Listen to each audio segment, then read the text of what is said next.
Hey Josh, how's it going? My name is Selene with Leadfind Marketing.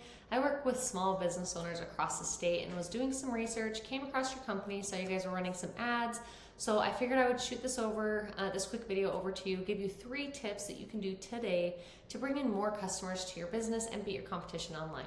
Most likely you're sitting there asking yourself, well, why would I be doing this and what's in it for me? Oftentimes, most local business owners are just too busy running their business to learn how the internet can benefit them and their company.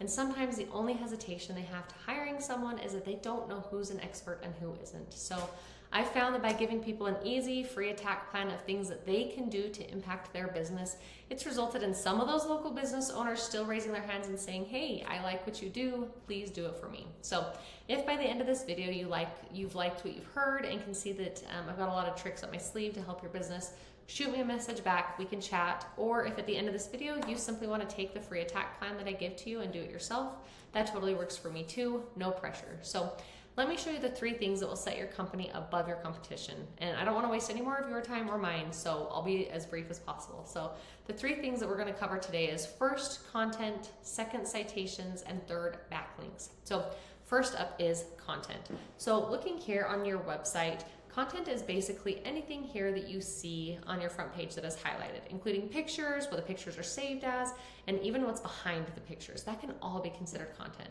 So these are the things that the search engine can read and basically get an idea of what the business is, the services that you offer, and the areas you're targeting. And that will position you in the search rankings. So the goal is having unique and authoritative content, and you want to have enough of it to be able to add in the keywords and key phrases that people are going to be searching for in Google for somebody to find their services that you offer. From my research, I'm not seeing a lot of those high-ranking keywords for buyer intent keywords on your homepage. So that would be a huge shift for you there.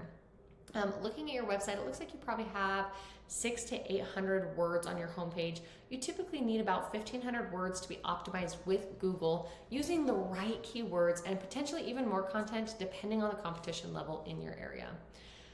All right, the second tip that I have for you is citation. So if we come over here to Google, we call this area right here the Google Map Pack or Maps. And on these results, we can see business name, addresses, phone numbers. So looking here at Google, my Google search for exterior renovation Salt Lake, you can see the map listings here. Citations has a lot to do with the map listing area. These citations are submitted to directories such as Yellow Pages, Whitebook, Yes, City Star, and so on. In order to rank high on the maps, you need to make sure that you're looking at your competitors' listings. They obviously have more citations than you, so you need to go out there and get those citations plus more so you can completely dominate them in that space.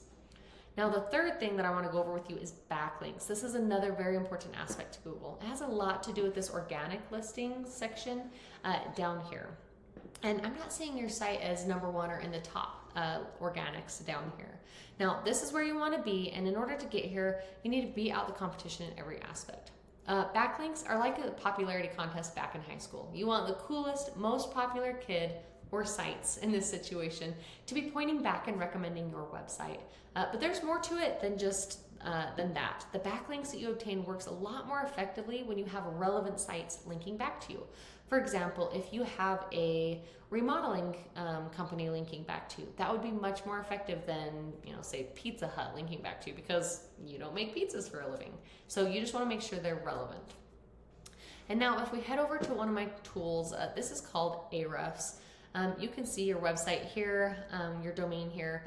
This is just a tool. It's not 100% accurate, but it's one of those companies that buys data from Google. So it gives us a pretty good idea of what's working well for you and your competition. So here we can see you have 134 referring domains and then 931 backlinks. If we pull up one of the other competitors in your website, you can actually see that they have less referring domains and backlinks. However, it's very important to make sure that your backlinks are quality over quantity. And so that is a major factor with this as well. We can also go and look exactly what kind of referring domains they have on their website and go get those plus more to be able to outbeat them. So again, the 3 things that you can do today to grow your online presence is focusing on your content. Again, this front page needing to be at least 1,500 words with the right keywords, with buyer intent keywords. phrases. And then citations, you want to have more citations than your competitor by a landslide. And then backlinks, you want to make sure you've got the most relevant sites pointing back at you to make sure that you show Google that you have authority. So if you implement these strategies, you could be number one across Google. So you can go ahead and take this information that I've provided to you today, do this on your own, or if you want the most effective route and want to save yourself time and hassle, we can chat more, make a plan to help your business thrive. You can respond to my email if you want to set something up, and I look forward to hearing from you. Thanks so much, Josh. Have a good one.